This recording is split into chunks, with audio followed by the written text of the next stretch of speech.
Hi folks, I'm Chef DJ McIntyre from Willamette Valley Vineyards, and today we want to do a pantry pairing with a lot of common items we have in our household and do a pairing with it with our whole cluster Pinot Noir.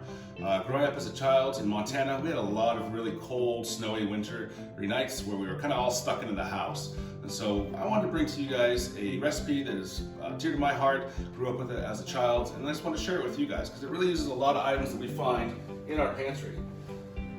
For example, a lot of canned items we have like corn, tomatoes, beans, chicken stock. We really want to focus on how to use those and how to have fun with it. And in this one, we really want to have fun, and I also want to show you can do it at home.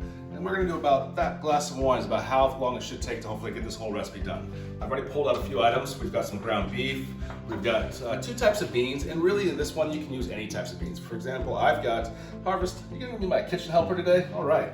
We've got some kidney beans, we've got some cannelli beans, which are also white kidney beans. We've got some onions, we've got a little fresh mushrooms. And if you guys have canned mushrooms, they also work just as well. We're gonna go over to our pantry and pull out a few more items we're gonna need. We've got some fresh corn.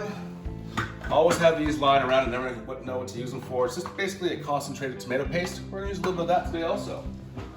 And we're also gonna use some chicken stock. That's gonna give us our balance of flavors on the end. All right, so we're gonna get started on our ranch stew. We're gonna do a little bit of olive oil first, tablespoons of garlic. We've got one whole chopped onion. We'll let that sweat and caramelize just for a brief second. Then we're gonna go ahead and add in our ground beef. And what's gonna be really good with this is that really hearty beef flavor is gonna come through, and then you have that density of the beans, the earthiness from the corn, the sweetness. That's all really gonna pair really well with our whole cluster. A lot of those really nice fruit flavors are gonna come out, especially with that sweet corn, and then a lot of that good tannins will really kind of help work with this dish as well too. Now we're gonna add in our beans and our tomatoes, and I suggest using either diced tomatoes or you could use crushed tomatoes, and you wanna make sure you keep all the juice in there because that's where all that good flavor is gonna go. We've got some chopped mushrooms we're gonna add in, then we're gonna add our chicken stock, and we're gonna let that simmer for about 15 to 20 minutes. If you like a little bit of a kick like me, let's go back to our pantry. We always have a little bit of this left over. A little Tabasco, either green or red will work perfect in there. I'm gonna just throw a little bit in here to kind of add that nice little kind of bell pepper flavor. Kick it up a little bit of a notch, make it some fun because we're sitting at home. In the meantime, while we're letting this sit, we're gonna start working on our next dish. We talked about having a little extra surprise for our ranch stew, and we've always got these little hash browns. A lot of them are dried, and they store, they're great for breakfast, but we're gonna put a fun twist on it. We're gonna make hash brown waffles. We've got our 1 egg we're gonna add in here. Okay, then we're gonna take those extra hash browns we had that we dried out, we got a little moisture taken out of them. We're gonna go ahead and dump those in. We're gonna dump our chopped up shallots. It's gonna add a really nice kind of oniony taste to it. We're gonna take that sour cream and add this to it. And then our seasoning, so again, garlic powder, the onion powder, salt and pepper. And then we're gonna actually layer these in pretty generously.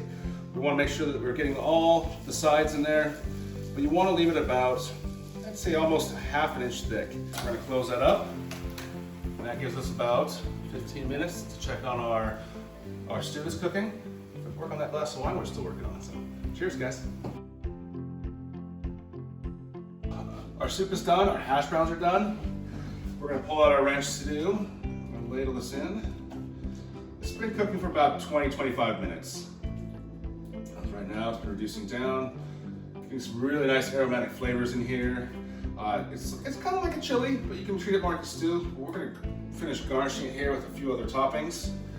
For example, a little bit of white cheddar might work. We've got some jalapenos, and then a little bit of fresh green scallions, just to kind of warm it all up. Go with that green Tabasco flavor. All right, now the fun time. Let's check out on our hash browns. Oh yeah, that smell, hash brown waffles, they're the best thing ever. All right, so we're gonna pull one out, throw it right in here on top of that melted cheese, and voila. I know we're all cooped up in our houses. We're just having a lot of fun coming up with recipes that we can use on a day-to-day. Our whole cluster Pinot Noir is going to be available in most grocery stores nationwide, or take advantage of our complimentary shipping specials. Thanks again, guys. Look forward to seeing you soon. Cheers.